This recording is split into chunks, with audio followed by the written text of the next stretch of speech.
Hey guys, it's me, Mr. Miller. We're doing our Chapter 3-4 Sedimentary Rocks now. First of all, let's talk about what a sedimentary rock is. Let me readjust this slightly. Sedimentary rocks are formed from sediment, soil, plants, shells, and the remains of animals that are all pressed together and compacted with pressure over time. And this happens over millions of years. It's the only rocks out of igneous, metamorphic, that have fossils in them. So sedimentary rocks have fossils. They also have cool layers as well. I always think of the word S for sedimentary equals sediment, which is sedimentary. That's how I remember it. Now, like we said, they are the only rocks that have fossils, and this is one of my favorite, coolest rocks that I have here at Sedimentary. And you can actually see in there, I'll hold it a little closer, some of those fossils that are in there. You can also see the sediments, all that sand and soil that's been pressed together over the years as well. Another example we said is sedimentary rocks have layers. Here's a fantastic example of one, and you can actually see the layers in there. Great example of a sedimentary with layers that you can see. All right. So, what are the processes that change a sedimentary rock? Well, there are 5 big ones here. Number 1, weathering. Weathering is when you have water, wind, ice, snow, whatever, and change in temperature that causes the rock to break down into smaller pieces or sediment. Remember, weathering is you break it. Weathering is when you're breaking it down.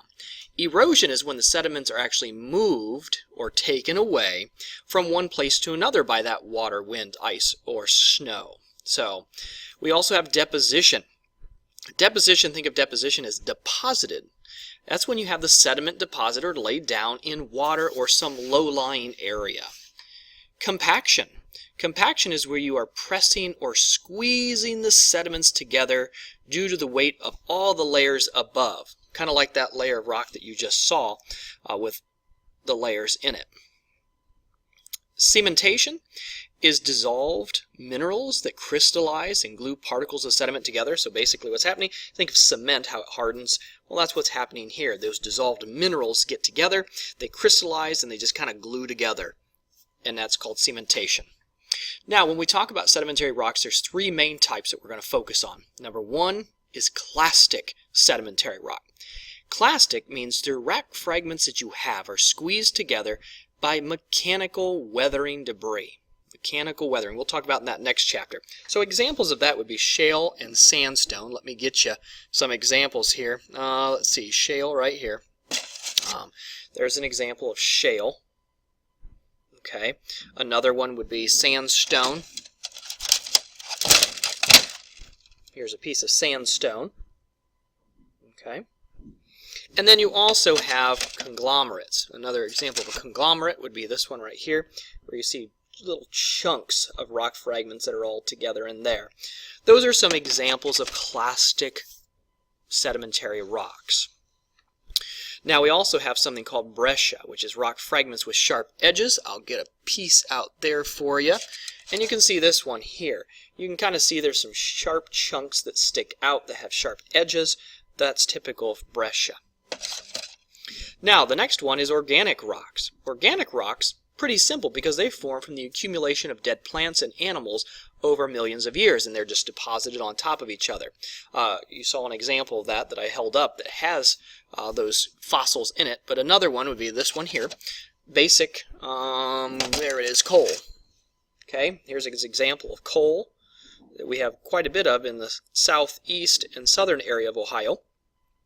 And another example would be good old-fashioned limestone, which we quarry around here and use for many things. So those are organic sedimentary rocks formed from dead plants and animals.